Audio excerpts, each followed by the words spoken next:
கர்த்தர் என்ன பண்றார்? நான் உன்னோடு இருப்பேன் என்ன பண்றார்? உங்களுக்கு வாக்குத்தத்தமாய் சொல்கிறார். அந்த ஜீவனுள்ள வாக்குத்தத்தம் உங்களில் இன்னைக்கு என்ன பண்ணும்? பரிபூர்ணமாய் நிறைவேறும். அல்லேலூயா, அல்லேலூயா. சரி, கர்த்தர் உன்னோடு இருந்தால் நமக்குள்ள என்ன வரும்? அதாவது இப்போ ஒரு பழக்கடைக்காரன் இருக்கான், பழங்களை விற்கிற ஒரு பழக்கடைக்காரன். அந்த பழக்கடைக்காரன் வீட்டுக்குள்ள வரும்போது என்ன ஆகும்?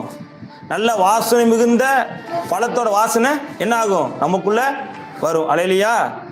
வாசனை மிகுந்த ஒவ்வொரு பழம், மாம்பழம்னா மாம்பழ பழம் அந்த வாசனை அடிக்கும், கொய்யாப்பழம்னா கொய்யாப்பழ வாசனை அடிக்கும், ஆப்பிள்னா ஆப்பிள் வாசனை அடிக்கும். இதே ஒரு பூக்கடைக்காரன் உள்ளுக்கு வரும்போது என்ன வாசம் அடிக்கும்?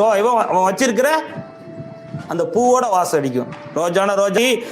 யார் உள்ளுக்கு வராரோ அதோட சார அம்சம் எங்க வரும்? நம்ம உள்ளத்திலும் நம்ம இல்லத்துக்குள்ள வரும். அல்லேலூயா. அதோட பண்பு அதோட குணம் எங்க வரும்? நம்ம உள்ளத்தில். அதே போல இயேசு கிறிஸ்து நான் உன்னோடு இருக்கேன்னு சொல்றாரு. அவர் நம்மளோடு இருந்தா என்ன வரும்? வேதத்தில் சொல்லப்பட்டிருக்கு. இன்னைக்கு கர்த்தர் உங்களுக்கு கொடுக்குற ஆசீர்வாதம், இயேசு கிறிஸ்து உங்களோடு இருக்கிறேன்னு சொல்றாரு. அவர் இருந்தால் என்ன ஆகுனா, மத்தேயு 5:34 ஒரு சத்தமா வாசிங்க, நோடி இருப்பாருன்னு. அந்த அப்படி ஜீவனுள்ள பரிசுத்தமான தேவன் எனக்குள்ள இருந்தா, என் வீட்டுக்குள்ள இருந்தா அவர் என்னை எப்படி ஆசீர்வதிப்பார்னு இந்த வேதம் சொல்லுது. மார்க் 5:34 ஒரு வாசிங்க சத்தமாய். இல்லையா? கர்த்தர் நான் உன்னோடு இருப்பேன்னு சொன்னா, கர்த்தர் நம்மளோடு இருந்தால் நமக்கு எப்படிப்பட்ட ஆசீர்வாதம் நமக்குள்ள இருக்கும்?